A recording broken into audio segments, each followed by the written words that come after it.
ผู้นำที่ดีต้องเป็นผู้นำที่สามารถสร้างผู้ตามได้ผู้นำที่ยิ่งใหญ่ต้องเป็นผู้นำที่สามารถสร้างผู้นำรุ่นต่อๆไปได้ผู้นำต้องมีความกล้าหาญที่จะเปลี่ยนแปลงบุกเบิกและแตกต่างผู้นำยิ่งสูงเท่าใดยิ่งต้องถนอมถ่อมตัวยิ่งสูงเท่าใดยิ่งต้องเปิดใจรับฟังคำคิดเห็นจากผู้อื่นยิ่งสูงเท่าใดยิ่งต้องเป็นคนที่มักเรียนรู้สิ่งใหม่ๆตลอดชีวิตตอนนี้ครูเซงกำลังฝึกฝนสภาวะการเป็นผู้นำจากท่านจอห์นซีแม็กเวลปรมาจารย์ทางด้านผู้นำเพิ่นสร้างสถาบันแม็กเวลลีดเดอร์ชิพที่ว่าพัฒนาผู้นำหลายกว่า 50,000 คนใน167ประเทศทั่วโลกมื้อนี้ครูเซงอยากมาแบ่งปันผู้นำที่ประสบผลสำเร็จได้นั่นต้องมี3 C ที่1ก็คือ communication skill effective communication skill หมายความว่าผู้นำต้องมีทักษะด้านการสื่อสารที่ทรงพลังที่สุดหมายความว่าทุกๆคำเว้าที่ออกมาจากปากของผู้นำนั้นจะต้องเป็นคำเว้าที่สร้างแรงบันดาลใจและปลุกลุกพลังให้ทีมงานได้ต่อสู้บ่แม่นคำเว้าที่จมว่าบ่แม่นคำเว้าที่ตำหนิติเตียนหรือบ่แม่นคำเว้าที่ไปวิพากษ์วิจารณ์คนอื่นนั่นเอง2คาริสมาผู้นำต้องมีบุคลิกภาพ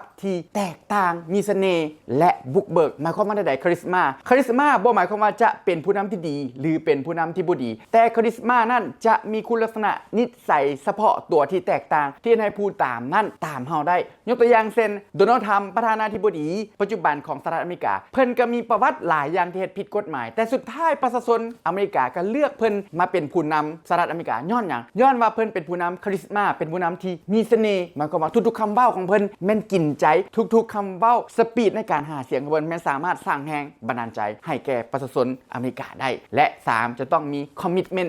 นต์ก็คือพันธสัญญาหมายความว่าเวลาที่เฮาได้เว้าคำใดเฮาจะต้องลงมือเฮ็ดตัวจริงให้ได้ 100% นี่คือพันธสัญญากับตัวเองนี่คือพันธสัญญากับครอบครัวและนี่คือพันธสัญญากับองค์กรและมันคือพันธสัญญากับสังคมและประเทศชาติเพราะครูเซ็งเสียมันเสมอว่าผู้นำที่ยิ่งใหญ่ต้องเป็นผู้นำที่สามารถสร้างผู้นำรุ่นต่อๆไปได้ขอขอบใจ